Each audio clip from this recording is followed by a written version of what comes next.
കാണാൻ സാധിക്കാത്ത ചന്ദ്രന്റെ ഭാഗത്തെക്കുറിച്ചുള്ള സുപ്രധാന വിവരങ്ങളുമായി എത്തിയിരിക്കുകയാണ് ചൈനയുടെ ചാങ്യി 6 പേടകം.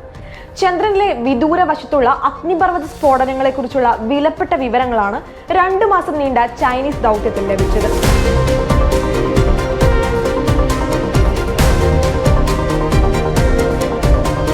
4.2 ബില്യൺ വർഷങ്ങൾക്കും 2.8 ബില്യൺ വർഷങ്ങൾക്കും മുൻപുള്ള അഗ്നിപർവ്വത സ്ഫോടനത്താൽ ഉണ്ടായ കല്ലുകളുടെയും പാറകളുടെയും സാമ്പിളുകളാണ് ചാങ്യി 6 പേടകം ചന്ദ്രോപരിതലത്തിൽ നിന്ന് ശേഖരിച്ചത്.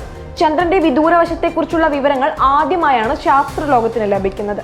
കോടിക്കണക്കിന് വർഷങ്ങൾക്ക് മുൻപ് ചന്ദ്രനിൽ അഗ്നിപർവ്വതങ്ങൾ സജീവമായിരുന്നുവെന്നാണ് സാമ്പിൾ പരിശോധനയിലൂടെ കണ്ടെത്തിയത്. റേഡിയോമെട്രിക് സംവിധാനം ഉപയോഗിച്ചാണ് പാറ കഷ്ണങ്ങളുടെ കാലപ്പഴക്കം തിട്ടപ്പെടുത്തിയത്. ചൈനീസ് ഐതിഹ്യപ്രകാരം ചാന്ദ്രദേവതയുടെ പേരാണ് ചാങ്യി.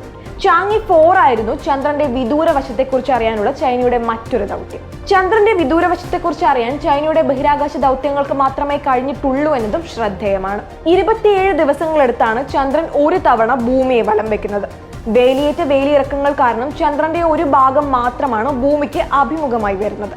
അതിനാൽ തന്നെ മറുഭാഗത്തെ ഇരുണ്ട വശം അല്ലെങ്കിൽ വിദൂര വശമായിട്ടാണ് കണക്കാക്കുന്നത്. സോവിയറ്റ് ബഹിരാകാശ വാഹനമായ ലൂണ 3 ആണ് ചന്ദ്രന്റെ ഇരുണ്ട വശത്തിന്റെ ചിത്രം ആദ്യമായി പകർത്തിയത്.